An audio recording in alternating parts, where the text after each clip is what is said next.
Tetiaroa, sa zone industrielle. Le tressage des feuilles de cocotier, voilà sans doute la seule production manufacturée de cet atoll de Polynésie française. Ses 18 habitants, européens du bout du monde, s'en servent pour couvrir les toits des habitations.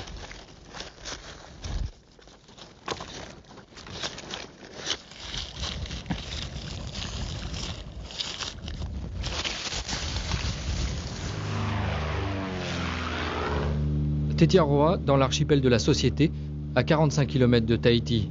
Ce n'est pas loin, un quart d'heure en avion de brousse, mais Tetiaroa a réussi à échapper à la civilisation, car cet atoll appartient à une seule personne, c'est depuis 30 ans l'île de Marlon Brando.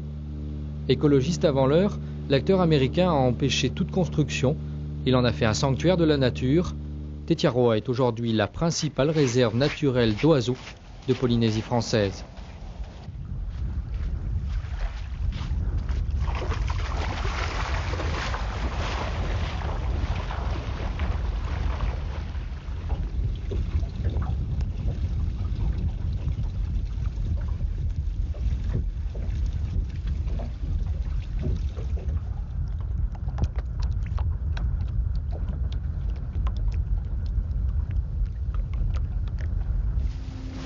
Tetiaroa est un atoll, c'est-à-dire une couronne de corail avec un lagon au milieu, immense, 55 km de circonférence.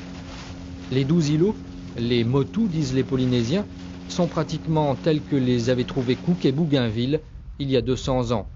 Un seul est habité. De l'autre côté du lagon se trouvent les 2 îles aux oiseaux. C'est un site essentiel pour la reproduction. Il est surveillé tous les jours.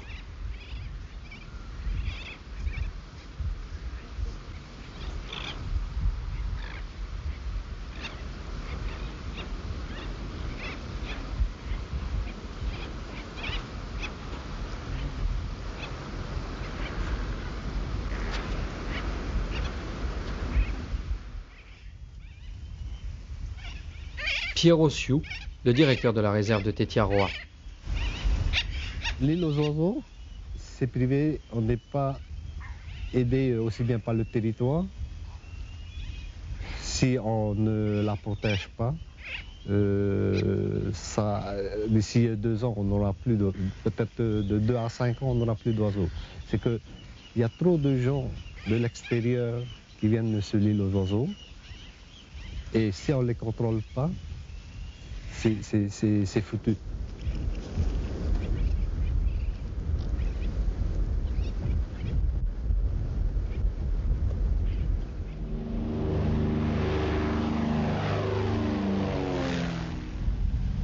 À Tetiaroa, les oiseaux ont appris à ne plus être troublés par leurs cousins mécaniques.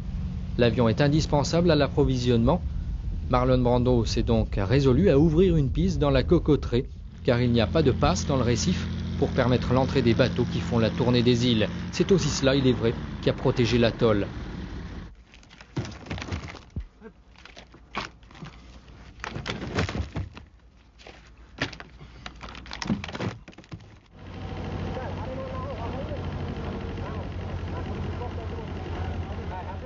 Le lagon fournit l'essentiel de l'alimentation, mais rien ne pousse sur le corail excepté les cocotiers. Il n'y a pas d'eau potable et il serait risqué de ne compter que sur l'eau de pluie. Tous les matins, je viens de prendre les relevés pour Météo France. Aujourd'hui, la température minimum est à 26 degrés 6. Ça, c'est pour la pluviométrie. Bon. Là, il est à moins de 0.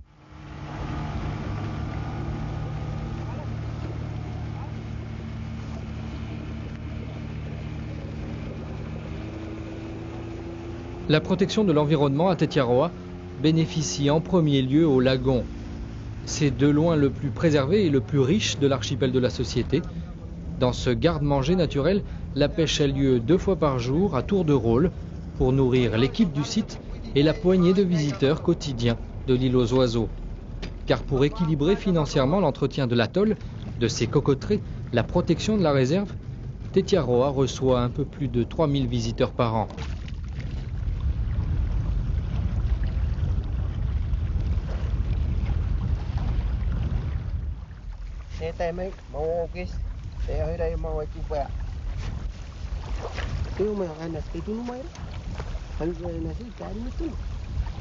Tetiaroa n'a pas d'autre heure que celle du soleil, et les mêmes gestes retrouvent chaque jour les mêmes lumières.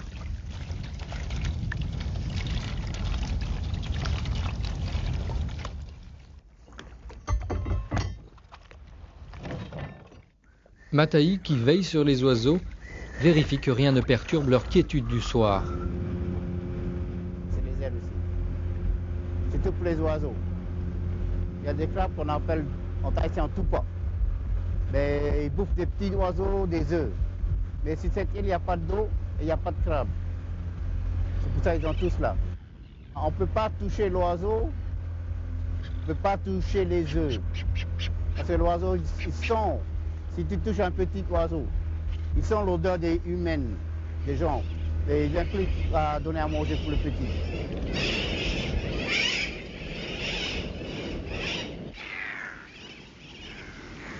À force de vivre avec eux, Mataï a apprivoisé certains oiseaux.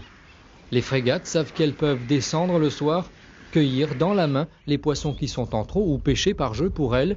Cette familiarité avec la nature, Mataï l'a transmise à ceux qui prendront sa relève.